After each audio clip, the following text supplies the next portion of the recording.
Yo, what's up, guys? So I'm going to be doing a breakdown here for the PFL playoffs, Week 7. This is going to be the first week of their playoff season going on here, and we got light heavyweights and we got some females fighting, so it's a pretty good card overall.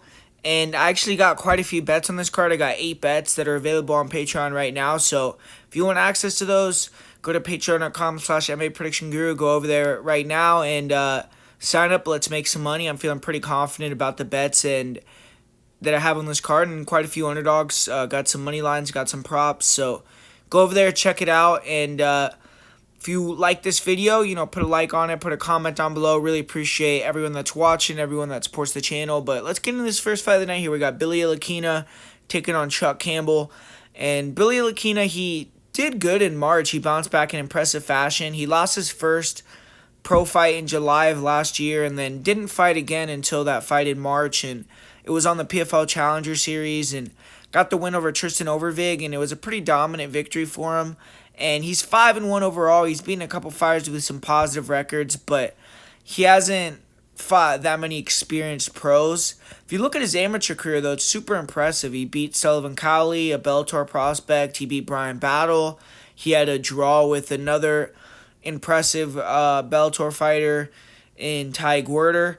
And he's still green, but he's game, and he's very much a high-level prospect. He's extremely athletic. He's tall, long, lanky. On the feet, he has a wide-bladed stance. He switches stances, but he, I believe, is primarily southpaw. And he throws fast, accurate, sharp shots, good jabs, good straight punches. He is one and done mostly, and primarily throws one-shot attacks, only punches, really. His kicks are fast, but he isn't that active throwing kicks. He did show he has a dangerous head kick in the knockout over Coleman Scribner with the head kick, and he can back fighters to the cage and time flying knees. He'll also throw pretty good uppercuts. Usually when he's going to throw a combo, it's when he has his opponent's backed all the way up against the cage, and then you'll get a little bit more aggressive. In his loss to Daniel Compton, Billy got walked down a little bit too much. He struggled to defend the combination punch into Compton, and he was kind of just standing flat against the cage. And his durability is there. I mean, being Samoan, he could take a shot, but he isn't the greatest finisher. He has stinging power, but doesn't seem to follow up the best when he hurts somebody. And his wrestling and grappling is probably the most impressive aspect that he has going right now. I would say he's strong in the clinch. He will throw some pretty good knees, elbows from there, good body locks, good trips, and on top he has pretty solid control. Takedown defense is very good, and his composure is on point, good cardio, and somewhat of his experience level, he definitely looks like he is a lot more polished than he should be. His last fight, his takedown defense, his submission defense held up, but he was fighting a guy that was pulling guard a lot and was not really that great at wrestling especially. It seemed like he was a good grappler, but Billy shut that down. And at 28 years old, I do think Lakina can be a great fighter, but still is working on putting everything all together. And Campbell, he's an older guy. He started fighting pro later in life. He was pro in 2018. That was his first fight, and he was already 34 or 35 years old. Obviously, his official age isn't on there, but his last Cage Warriors fight, he was 40, or I believe he was 39, so I don't know if he's 40 or still 39, but that fight was 7 months ago. And but yeah, due to that, Campbell has tried to fight on really big platforms early and often. He had some fights for Bellator, Cage Warriors. He actually got a big upset against Andy Clamp where he earned a title shot off that win in Cage Warriors and fought Modestas Bukauskas in December for the Cage Warriors title, which was his last fight. And he got to the 4th round. It was kind of a lackluster fight, and Modestas stopped him in the 4th round by KO TKO. And this is his first fight of 2023, so he's looking to rebuild, get a win on a big stage like the PFL, and maybe get signed by them.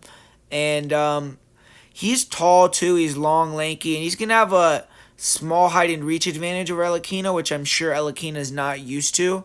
And he's a counterpuncher. He has pretty good lateral movement. He tries to use the jab, left hook, or right overhand or uppercut. Doesn't throw in combination. He's pretty low volume. He allows guys to control distance.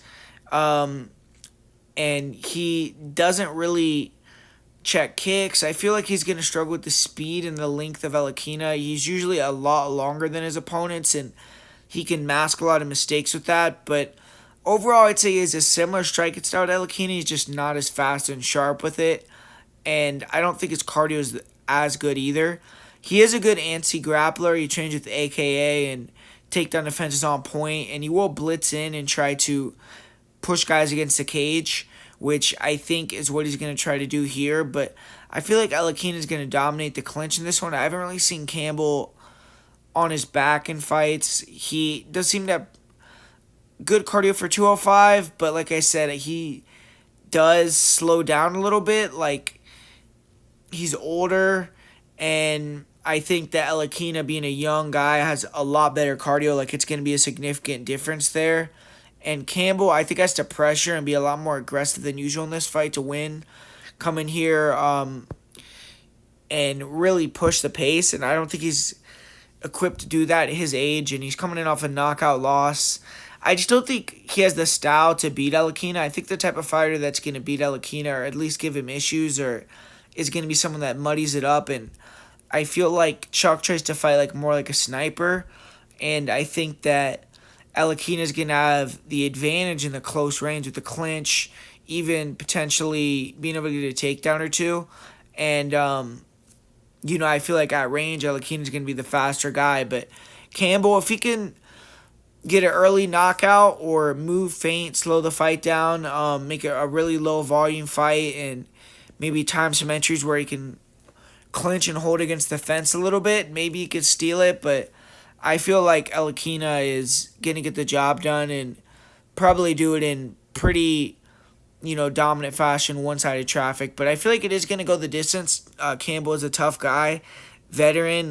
Like I said, he made it to the fourth round against an established UFC fighter like Modestas Bukauskas. So I think it'll go the distance, but I got Lakina getting the win.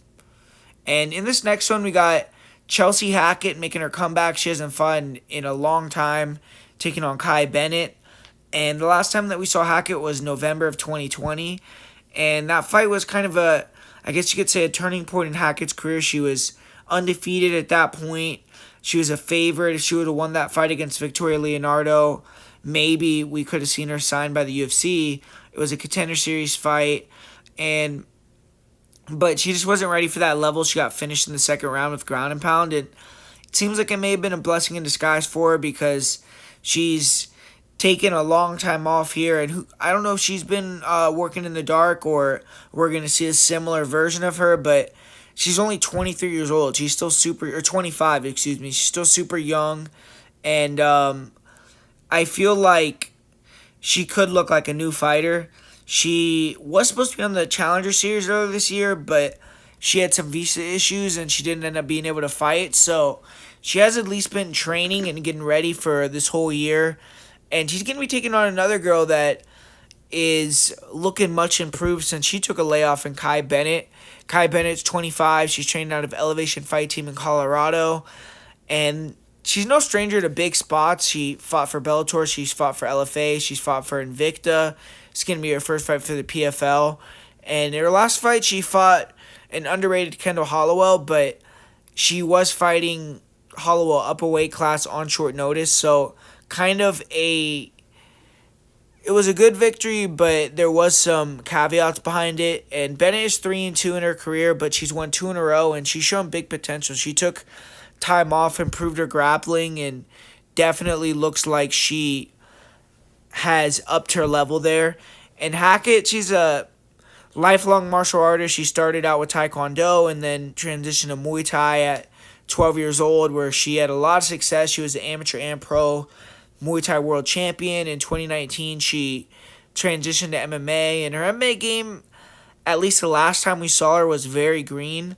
She is strong and she is fast. She, on the outside, throws some decent kicks and power crosses, but Hackett's defense is lacking, and she is more comfortable in close range. She likes to pressure and clinch, try to impose her strength. And she isn't a good grappler, though. At least the last time we saw her, she more just cage pushes, and she made some basic mistakes that put her on her back, and Leonardo eventually got into a dominant position in the mount in the second round and finished her with ground and pound.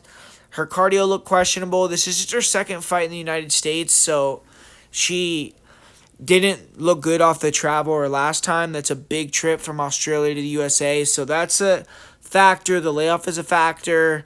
Fighting in a big promotion for the first time is a factor, but she's young. If she has her mindset, her mind right, and she's been working during the layoff, we may see a Chelsea Hackett 2.0. But her opponent, Kai Bennett, she's athletic, well-rounded. On the feet, she throws some good straight punches. She likes to pressure into the clinch as well. Throws a lot of leg kicks, front kicks. 3-2s are pretty good, and she has good knees, elbows in the clinch. We have seen Bennett, against Deborah Kuzmin. She was held against the cage for nearly the entire fight. That was in 2019, and since then, we've seen Bennett use that same game plan to beat girls, so it seems like she took that personal that someone beat her that way and decided to implement that into her game. But Hackett, she is someone that will look to do that, so if Bennett hasn't made the necessary improvements in her cage wrestling, it is going to maybe be exploited here by Chelsea Hackett. But Bennett, her last two fights, she's put her emphasis on the wrestling, and she's gotten takedowns. Her top control has been very good. She's gotten finishes, and strength-wise, I think she can match the strength of Hackett. So it's going to be interesting to see if Hackett has a plan B. And cardio for Bennett is on point. And my prediction is Bennett's going to win this one by decision. Both these girls are kind of similar, but I think Bennett, her fighting more frequently, being a little more proven. She's training at a really good gym at Elevation Fight Team. And Hackett, I think she maybe will look new and improved and dominant, but we haven't seen that. I feel like Bennett has shown good involvement. And looking at the weigh-ins, I feel like Bennett actually looked a lot bigger than I thought. I thought that Hackett was going to have a decent size advantage, but they looked pretty similar size. So I'll say that it's a finish for Bennett. I feel like I was going to say Bennett's going to win by decision, but I'm kind of going back and forth in my head right now too. And I like the odds for Bennett to get a KO TKO victory. And I feel like if she can get the takedowns like she's been getting recently, I'm going to backtrack on that decision, and I'm going to say that she actually wins into the distance. I'll say she wins by second round KO TKO here, and I'll go with Kai Bennett to get a slight upset here over Chelsea Hackett. And moving on, we got the Aquaman, Anthony Ivy. He's going to be taking on a newcomer to the PFL. Actually, both these guys are PFL newcomers in Carson Hardman. And Ivy, journeyman, he's been around the block. He's a former Fury FC champion. He's competed for Bellator, the UFC, and now he gets to add PFL fighter to his resume. He's 11-7, so he's kind of been up and down. He had a really bad run from 2020 to 2022 where he went 0-5. But since then, this year, he's came back on 3-0.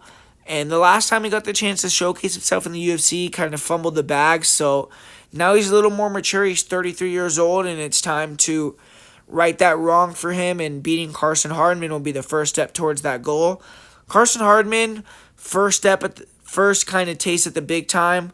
Up until now, Hardman's only had one fight out of Utah and fought a lot of less than stellar competition. He did beat the 9-1 Stephen Newell, and he has fought Clay Collard. So he's been in there with some okay guys, but most of the opponents he's been in there have been lackluster. And he has won 3 fights in a row, so should be pumped for the biggest fight of his life here. And his striking looked a little sloppy, but he was powerful. Good left hook. Seems like he can knock you out with either hand. Throws big looping shots. He will attack the body too. And he has okay footwork. It seems like he likes to stay moving, try to be evasive. Touches soft shots, and then when opponents commit, throw heavy. And speed-wise, though, it seems like he's very slow. And his chin was questionable. He got dropped in a lot of fights that I saw. Seems very hittable. And Steven Seiler, I saw him take Hardman's back and submit him really quickly. Clay Collard also submitted Hardman. So I feel like his grappling is maybe a little limited. I have seen Hardman dropped and then throw up a leg lock and finish the fight. He has 3 submission wins, so he has gotten some submissions, and I feel like his grappling is still subpar though. And he has a killer be killed style. He's only been to 2 decisions in 15 fights. His cardio seems like it's pretty good. He has multiple third round stoppages. He's aggressive. He pushes the pace. Obviously, training at Utah, he has that elevation training. And Anthony Ivy, he's a workmanlike guy, tall, long, and lanky. On the feet, he isn't anything special, but keeps it basic, hands high, pressures, looks for the big rear cross or the rear overhand, and he has good kicks. He doesn't have the greatest chin, so he tends to try to stay very defensively responsible. Primarily, recently, he's been a wrestler. He's been wanting to get inside, get a hold of guys, level change, get him to the mat, and he pushes the pace and can hit multiple takedowns around if need be. His top control is pretty on point. He can hold fighters down, wear on them. He has good back takes, and he should have an edge on the ground, especially in the wrestling. Even in the striking, I feel Ivy's a little bit cleaner and better. It's just he can't get clipped. And he has good cardio. He pushes the pace. I also feel as if he definitely has a big experience edge. And recently he's been doing good. He's gotten 3 rear naked choke wins in a row. And outside of getting clipped and finished, I really think Ivy should be dominant here. I think he should have the big edge everywhere. And I feel like he's going to get it to the ground at some point, first, second round, and get the submission. So, I'm going to go with Anthony Ivy, the UFC veteran, to get the win over Carson Hardman. And up next here, we got Desiree Yana. She's taking on Lisa Mauldin. And this is a good one. I actually like this matchup here. Desiree Yana and Lisa Mauldin both got the job done in the Contender Series in February. And Yana, she fought a short notice opponent, but fought well, took home a decision victory, and she's 7-4, so kind of salty record. Lisa Mauldin, she got a big win. She beat Helen Peralta, who's a former tough competitor. She's fought some big promotions. She's fought some big opponents in Invicta, and Mauldin, she is also kind of in a similar position where salty record, 5-3. Both these girls are older. They're both 33 years old, so with records like that, this is a pivotal fight for both their careers. And Mauldin, she's a Muay Thai fighter. She has great pressure. She's going to be the longer and taller fighter in the matchup. And she has pretty good straight punches. She will pull fighters into her counter lead hooks or counter twos. Good finesse striking. Tough. She'll give one to take one. Durable. Seems like she can lack power, which early on, it makes her a little vulnerable at range, but she enjoys being in the clinch. She's super good with her underhooks and her head positioning. She's hard to take down. She is good with her control against the fence, good double leg. She dominated Helen Peralta with her wrestling in her last fight, ended up mounting Peralta and finishing her in the 3rd round. Submission defense looks good, but she doesn't really pose a submission threat. She trains with Timo Yama, so if you know anything about that gym, she's going to be very well schooled. She's going to have good fight IQ. And she's also very tough, gritty. She's never been finished. Desiree Yana, she's a little bit of a counter striker. Likes to be evasive and then try to pull girls in with her rear cross. And her cross is fast, accurate. Early on, I think she's going to have a decent speed edge. But she isn't good defensively, and she really doesn't offer much outside of that kind of evasive pull counter. She has pretty good wrestling and will muddy it up against the cage, but I feel like whoever wins the clinch battle will probably win the fight. Cardio-wise, Yana has good cardio. She likes to push the pace. Both these girls kind of fight similar. I think Lisa is a little bit more skilled on the feet, though. And it's a fight, I think, if the line is off. I think it's a close fight that could go to, split decision. But personally, I feel like Mauldin is more well-rounded, more skilled. She's longer. And she may be at a speed disadvantage, but I think she'll be able to tough it out early if she's struggling a little bit and then end up winning the fight. So I'm going to go with Mauldin by decision in this one. I think it'll be competitive, but I think Mauldin will pull it out here. And moving on, we got Thad Jean. He is a big-time prospect here. He's taking on Ali Omar. And Thad Jean's an impressive athlete. He's undefeated, taking on almost everyone that he's fought. And his last fight, he won on the Challenger Series. he has confidence, and he's a dark horse, in my opinion, to win the entire season next year. First step to getting that opportunity is taking out Ali Omar on Friday night. And Ali Omar, he's coming off of a victory on the Challenger Series. He got the winner against a 3-1 opponent via split decision, so his win wasn't as impressive as Jean's, which was a finish. But overall, he's 5-2. He also had a pretty good amateur career, and he's a wrestler, Ali Omar. Finesse striking style. He likes to move around, use evasiveness, pull fighters in a straight, punches, kicks, spin kicks, then time the double leg. And he's sharp early. He can be hard to get to. He can be dangerous with the spins, but slows down, becomes hittable, doesn't have good boxing. His chin is questionable. I feel like I don't think he's going to be able to take down a guy like Thad Jean. And Thad Jean is a very tall, long, and rangy guy. He has good pressure, feints, fast hands. He stands very upright and lets the 1-2s and 3-2s go, fast kicks. He needs to improve his head movement and his defense, and there is a possibility that Omar could walk him into something big early. But Jean's length, height, and just pure athleticism bail him out of a lot of situations, and he has solid takedown defense. When he gets on top, he will throw big ground and pounds, and he has great cardio. He can maintain his power and pace for 15 minutes, and I just see Thad Jean finishing this fight. I feel like Omar has a small chance to get the knockout early, but I feel like it's unlikely, and Jean has the way better hands, longer reach, better cardio, and I feel like he's going to connect in that second round and get the knockout. So I'm going with Thad Jean, the big favorite, to maintain his undefeated record and finish Ali Omar here. And the next one that we got up on the docket is Elvin Espino taking on Keone Diggs. And Espino's undefeated. He's fought in the PFL a couple times. This is Diggs' first PFL fight, but he's a longtime Bellator fighter. And Espino, hard-nosed guy. Striking is pretty rudimentary, but he's athletic, fast feet, wide-bladed stance, bounces in on a range, closes the distance fast. He has a good overhand, pretty good kicks. He has predominantly wrestling style, uses his striking to get opponents to open up, and then he has good timing on his level changes. But he isn't a great wrestler. I just think he's super strong and can run guys over with the double. But most of the time he can, against guys that have good wrestling defense, he fails to finish and will just try to use that double to push guys against the cage and use cage control. And he will circle to the back and get some slams. I've seen him make mistakes, though, as well. Go for low percentage throws that didn't work and let guys take his back or get into dominant positions. But he's a grinder. He's not easy to hold down.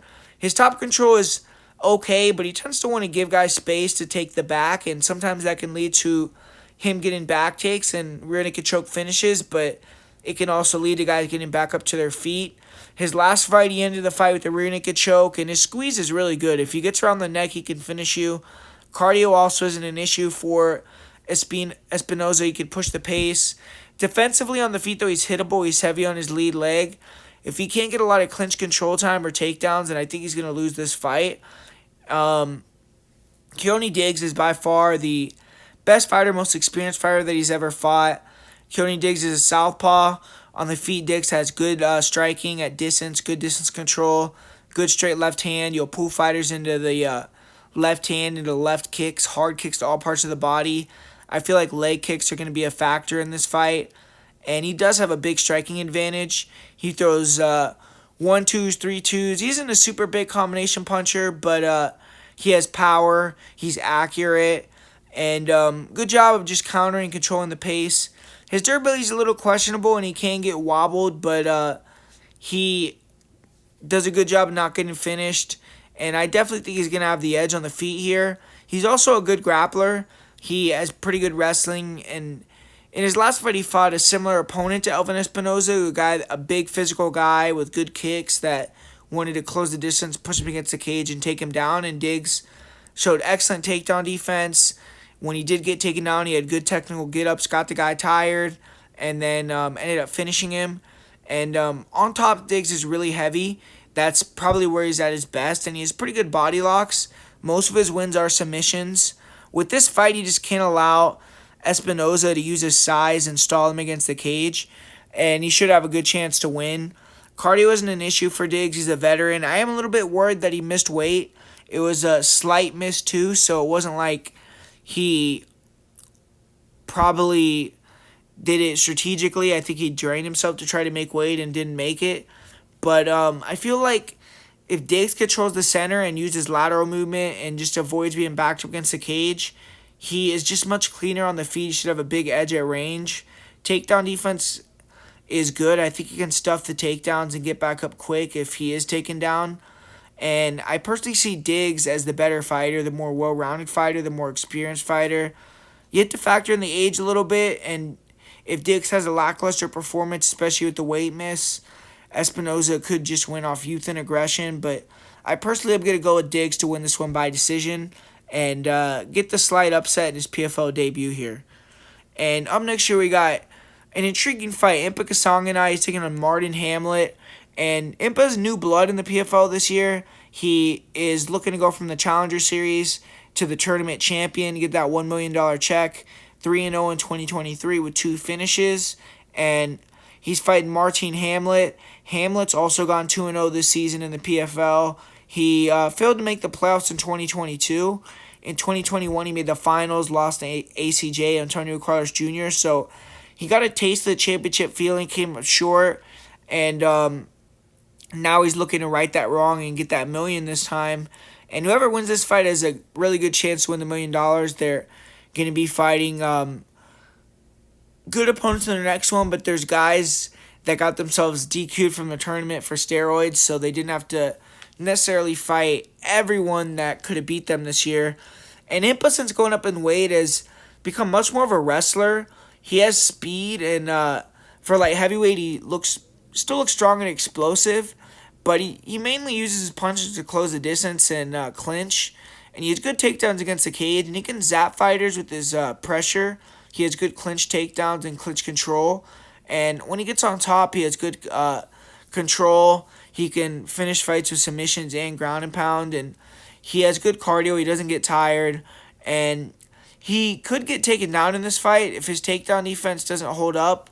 Especially, I've seen him kind of have some sloppy takedown offense. If he does that and lets Martin get on top of him, I feel like he has to make him work to hold him down, get back up to his feet, and try to wear on Hamlet's gas tank, because I feel like that's where Impa has the biggest edge, is in the cardio. And Hamlet, he's a beast. He's aggressive, really good wrestler, big right hand. He's accurate. He throws heat early especially. Good head kick too. And he has gotten more confident on the feet. Definitely has a power edge here, but if it's straight striking long term, he just doesn't have that finesse. He's a little stiff. His volume isn't there to beat a guy like Impa.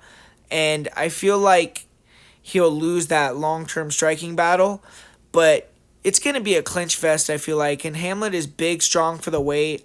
The biggest light heavyweight that Impa's ever fought. And he has great clinch control. He has good trips, good clinch takedowns. He's good at holding fighters against the cage, stalling them out with control to win rounds. On top, he can hold guys down. He isn't a big submission threat. He has a good arm triangle. He also has good back takes, but will mainly just use that back position to control like we saw in his last fight. The main issue with Hamlet just comes down to his conditioning. He's gotten tired in fights and lost due to that. He needs to pace himself better. And I feel like this is kind of a 50-50 fight with a slight lean towards Hamlet. I don't really get the line. Hamlet, to me, is the better wrestler, a lot bigger.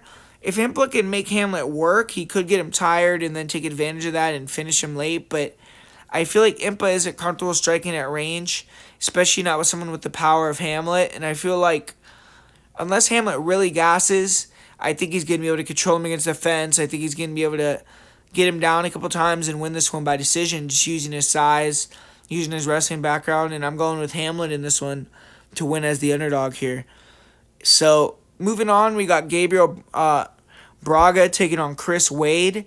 And with this fight, Chris Wade's a little bit lucky to be here. He got in because of Mavlid Kabalayev's not being able to compete. He was really clutch, actually. Got a first round finish, 6 points, and put himself in a position to be in the playoffs, but it ended up working out for him after he lost to Bubba Jenkins in his first PFL fight this year. But, he somehow got in. And Alves Braga, he's won both of his fights in the PFL. He also won on the Challenger Series. So, like Impa, he's looking to go from Challenger Series to millionaire. And he's a solid fighter, Braga. I feel like he hasn't fought someone at the level of Chris Wade, but I am impressed with him. On the feet, he could switch stances, good right cross, picks his shots well. He will stay defensively responsible and wait for when he knows that cross will land, throw it clean. He has good pressure, good in and out movement. He has good lead hook, good 3-2s, good leg kicks, body kicks. He's not the best off the back foot. If you pressure him, it seems like he'll just look for big counter hooks, but he's tough. He hung in there against Jesus Pineda and took a lot of damage, and he has great cardio. He tends to try to make fights dog fights. He isn't much of an offensive wrestler, but from what I've witnessed, he has good scrambles and good takedown defense, and I feel like he hasn't fought a wrestler like Chris Wade, but when he gets taken down, I think he'll be able to get up, and I don't necessarily feel like Wade has the best top control. Chris Wade is a good kicker, though. On the feet, he's mobile, good jab, good rear cross, and will throw front kicks, head kicks. He's hittable. He's heavy on his lead leg, and his hands aren't that great. But I feel like Braga will get ahead on the numbers, but Wade has a bigger chance to land a powerful shot and finish the fight. Wade is extremely durable. He's never been finished in his career, and he's fought a lot of good guys. And he's a great wrestler, but it seems like his wrestling doesn't translate to MMA that good offensively. He has good clinch takedowns if he can get inside, but he struggles to do that. And he has really good takedown defense and anti-grappling. When guys try to take him down, he could scramble, get on top, or get back up to his feet, and he's really good at that. Good front chokes as well, but I don't necessarily think he's going to be able to take down Braga here and hold him down. And I feel like the distance control, the counter-striking, the switch stance ability is going to be similar to what Chris Wade saw from Bennett and Loughnane, and I think that Braga's going to use that to get the victory here. I think he's going to be able to land leg kicks. I think he's going to be able to land the counter crosses and win a decision in a close fight. I think it'll be competitive, but I lean Braga to go out there and pick up the win. So going on to the next one, we got Josh Silveria. He's taking on Ty Flores here, and Silveria, he is a favorite probably to win the entire tournament. He's a former 2-division LFA champion, son of Conan Silveria. He's a hype prospect, and his one loss was to Omar Akhmedov, but bounced back nicely this year. And Ty Flores, hard-nosed guy, he pushes the pace. He's a guy that trains at elevation, and he weaponizes his cardio. If you look at his career, 3 of his 4 losses have been first-round knockout losses. And when he could take you out of the first round and extend you, he's 12-1. And the one loss was against the top 15 light heavyweight in the world in Dustin Jacoby. And Flores isn't anything special, but he's high volume. He has pretty decent evasive movement for light heavyweight. And he has okay hand speed, not the best, but he could switch stances. He stays active with kicks. He'll throw jab, check hook, crosses. More touching than looking to finish and trying to throw volume, pressure, wilt guys. And then he's good at pushing guys against the cage, tire them out there, and eventually get on top, uses top control. And he's very hittable, though. He is a little bit slow and in close range. He is not defensively responsible. And he's been finished early 3 times. And he hasn't won the gas. He has excellent cardio, and he's going to be pushing that pace. Silverio, similar in the fact that he's a smaller, faster, more agile, and athletic light heavyweight. He's fought at 185, and he likes to move in and out, feint, move side to side, use a lot of movement, and then look for the jab 1-2s or 1-1-2s. He has really good kicks, dabbing front kicks, fast high kicks. He has 3 knockout wins with head kicks, and his cardio is pretty on point. Speed-wise, he should have a big advantage. And I would go for the first-round knockout. I feel like, if anything, Flores does have the cardio edge. So That's something that maybe you want to avoid going to the later rounds. But Silveria has a good double. He can mix it up. His grappling is also on point. He has several submission wins, good arm triangles, good back takes. I feel like if he can't get the knockout early, he's probably going to lean on the wrestling. And I'm going to pick Silveria to win this one by first round submission or KO TKO. I feel like it'll be a club and sub or a knockout. A majority of his wins have come in the first round, and 3 of Flores' 4 losses have came in the first round. I think Silveria will land a counter 2, head kick or check hook, hurt Flores, and then TKO him. So I'll go KO TKO. And I feel like if it gets out of the first round, it'll be a lot more wrestling from Silverio, but he'll still get the job done, even though Flores is usually good after making it out of that first round. And moving on, we got the main event here. Bubba Jenkins taking on Jesus Pineda. Hard one to break down for me. I don't really got a lot to say. I'm definitely going with Bubba Jenkins, though. I feel like he's just proven way more in his career. But I haven't seen Jesus Pineda fight a southpaw wrestler. But I feel like Pineda, he, had a, strike of lightning his last fight, knocking out Brennan Loughnane like that. And I don't really think that's going to happen twice. I feel like he has good counter-striking off the back foot. He moves backwards and can use the jab and pull guys into big shots. And when he can go forward, he can put some nice combinations together. But I feel like Bubba Jenkins is just on another level this year. In the PFL, he's looked really good. I think his wrestling is going to be the factor. I think he's going to take Pineda down and probably submit him. I just haven't seen Pineda fight this level of grappler to verify that. But even on the feet, I think Jenkins can compete. He's improved his striking significantly.